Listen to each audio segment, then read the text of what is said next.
WhatsApp guys, prime time wrestling में आपका स्वागत है। मेरा नाम है निखिल और मैं आज आपके लिए लेके आया हूँ प्रो रेसलिंग बिजनेस की daily news and update video. और सबसे पहले वीडियो की शुरुआत करते हैं एज के बारे में। और जैसा कि हम अपने पिछले वीडियोस में बात कर रहे थे कि इस बात के बहुत चांसेस हैं कि एज AEW में जाने वाले हैं, तो आज ये चीज कंफर्म हो चुकी है क्योंकि wrestle dream premium live event में जहाँ पे क्रिश्चियन केज और डार्बी एलन का मैच हो रहा था TNT चैंपियनशिप के लिए, ये 2 आउट ऑफ 3 फॉल्स की स्टिपुलेशन वाला मैच था। और इस मैच में एज ने यानी एडम कोपलैंड ने अपना डेब्यूट कर लिया है AEW में। तो मैच की कहानी ये होती है कि क्रिश्चियन केज जो है वो इस मैच को जीत जाते हैं और अपनी चैंपियनशिप को रिटेन कर लेते हैं। मैच खत्म होने के बाद वो अपने साथियों के साथ जो कि हैं लूचासोरस और निक, ये मिलके डार्बी एलन पे अटैक करना शुरू कर देते हैं। और स्टिंग वहां पे आते हैं बचाने के लिए डार्बी एलन को, बट स्टिंग इस चीज में कामयाब नहीं हो पाते हैं। फिर उसके बाद क्रिश्चियन स्टिंग को उस तरीके से मारने जाते हैं जैसा कि रिसेंटली WWE में हमको एज वो चेयर्स के बीच में सैंडविच बना के चेयर शॉट मारते दिखते थे ना हेड पे, कि तभी लाइट्स ऑफ होती हैं और हमको एक वीडियो पैकेज दिखाया जाता है जिसमें कि कोई बंदा गाड़ी को ड्राइव करके कहीं जा रहा है और फिर लाइट्स ऑन होती हैं और क्रिश्चियन केज और उनकी टीम देख रहे होते हैं कि ये क्या हो रहा है सब,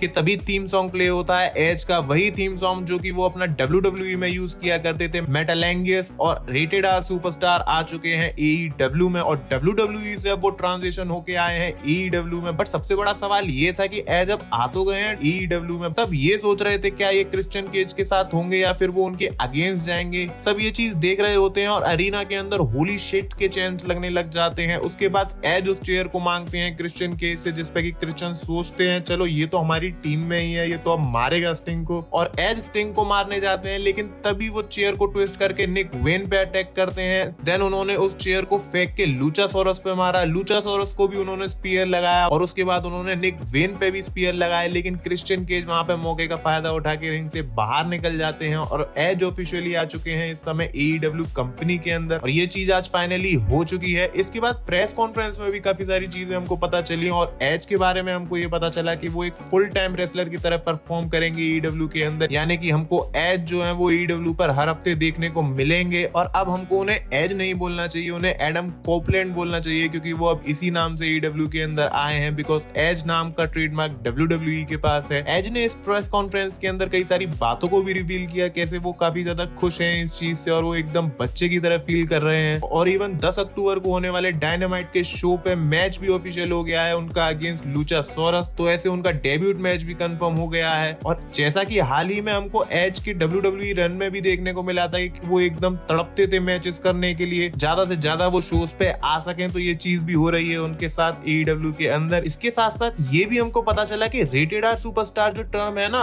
उसको WWE ने 2020 में ही रिन्यू नहीं किया था, जिसकी वजह से इस चीज का फायदा उठा के WWE में नहीं अब AEW के अंदर रेटेड आर सुपरस्टार के नाम से हम एडम कोपलैंड को जानेंगे। और ये आज बहुत बड़ी साइनिंग थी AEW के लिए क्योंकि रिसेंटली में अपने WWE रन की वजह से एज काफी कनेक्टेड है फैंस के बीच में, तो AEW को डेफिनेटली इस चीज का फायदा होने वाला है फ्यूचर में। और अब कई सारी नई और धमाकेदार चीजें हमको एज के इस डेब्यूट के बाद देखने को मिल सकती हैं। कई सारे ऐसे बड़े नाम और ड्रीम मैचेस हमको एक्सप्लोर होते हुए देखने को मिल जाएंगे फ्यूचर में। और इंटरनेट तो एकदम एज की न्यूज से ही भर गया है, जहां हर जगह जो है वो एज की ही बातें हो रही हैं, सॉरी एडम कोपलैंड की बातें हो रही हैं। अब आगे से हमको ध्यान रखना पड़ेगा, अब उनका नाम एडम कोपलैंड है। आप मुझे अपना रिएक्शन बताइएगा कमेंट्स में कि आपका क्या सोचना है एडम कोपलैंड के AEW में कदम रखने पर, और आपको क्या लगता है कैसा रहेगा उनका AEW का रन। नेक्स्ट स्टोरी की बात करते हैं तो WWE रेसलिंग की तरफ से ऐसी रिपोर्ट आई है कि अनडिस्प्यूटेड टैग टीम चैंपियनशिप जो है वो भी ऑन द लाइन होने वाली है एट फास्टलेन प्रीमियम लाइव इवेंट पे। और कल मंडे नाइट रॉ का शो होने वाला है, वहां पे शायद ये चीज हमको कंफर्म होती हुई भी मिल जाएगी। तो कल के शो को देखना काफी ज्यादा इंपॉर्टेंट होगा क्योंकि कल लास्ट मंडे नाइट रॉ का शो होने वाला है फास्टलेन से पहले। तो कल WWE कुछ इंटरेस्टिंग चीजें दिखा सकती है फास्टलेन को हाइप करने के लिए हमको। आप बताइए आप कितने ज्यादा एक्साइटेड हैं फास्टलेन के शो के लिए। अगली अपडेट की बात करते हैं तो जॉन सीना का फास्टलेन में टैग टीम मैच होने वाला है, जहां पे उनके पार्टनर होने वाले हैं LA night against Jimmy Uso and solo Sikoa. तो जो फास्टलेन का डेडिकेटेड हैशटैग है ना, वहां पर जॉन सीना की एक मस्त सी इमोजी जो है वो फीचर होती दिखाई दे रही है। तो ये तो हमको पता है कि WWE काफी इस चीज को करने लगी है अपने शोज के लिए, कभी हमको नाम के साथ भी ऐसी इमोजीज दिख जाती हैं। लेकिन फास्टलेन लेन के लिए पूरी जॉन सीना की ही इमोजी है, और वैसे भी फास्ट लेन का जो पूरा शो है वो जॉन सीना के नाम पे ही बिक रहा है, क्योंकि जो WWE ने पोस्टर भी रिलीज किया था फास्ट लेन का, उस पर सिर्फ जॉन सीना ही फीचर थे। मुझे तो काफी अच्छा लगा जॉन सीना को फास्ट लेन का पोस्टर बॉय बनते हुए, बट पता नहीं क्यों मुझे जॉन सीना का जो ये रन दिखाया ना 2 महीने का, इसमें ऐसा लगा कि शायद WWE ने इस चीज को वेस्ट कर दिया, क्योंकि कुछ ज्यादा इतना मजा नहीं आया इस रन में जॉन सीना के। आप मुझे बताइएगा कि आप भी ऐसा सोचते हैं कि WWE ने इस चीज को वेस्ट कर दिया जॉन सीना के साथ में। जेड कारगिल के बारे में बात करते हैं, तो जैसा कि मैंने आपको बताया कि रिसेंटली उन्होंने साइन किया है WWE के साथ, और कैसे इस बारे में इतनी हाइप बनी है, तो पता है इस समय क्या हो रहा है WWE के अंदर। जो क्रिएटिव टीम है ना वो सारी की सारी लग गई है जेड कारगिल की बुकिंग में, और वो इस पे काम कर रहे हैं कैसे वो जेड कारगिल से बेस्ट निकलवा सकते हैं, और क्या चीज बेस्ट रहेगी उनके WWE डेब्यूट के लिए। अभी कुछ भी कंफर्म नहीं है कि वो कहां पे जाने वाली हैं, रॉ, स्मैकडाउन या NXT पे। मुझे तो लगता है वो रॉ या स्मैकडाउन पे ही आएंगी, क्योंकि ये WWE का बहुत ही बेवकूफी वाला डिसीजन होगा कि उनको NXT पे डेब्यूट कराए, जिसकी वजह से जितनी भी उनकी हाइप चल रही है वो बिल्कुल सत्यानाश हो जाएगी। वैसे WWE भी इतनी बेवकूफ नहीं है कि वो ऐसा डिसीजन लेगी। ब्रॉन स्ट्रोमैन के बारे में अपडेट है, तो रिसेंटली इंस्टाग्राम पे उन्होंने अपनी एक स्टोरी अपलोड की है, जहाँ पे हमको साफ साफ दिख रहा है कि ब्रॉन स्ट्रोमैन ने शायद अपना थोड़ा सा साइज गेन किया है। भले ही ऐसा हो सकता है कि जिम पे वर्कआउट करने की वजह से शायद उनकी बॉडी पंप हो गई है, बट मेरे को तो ऐसा ही लग रहा है इस फोटो को देख के शायद उन्होंने थोड़ा सा अपने आप को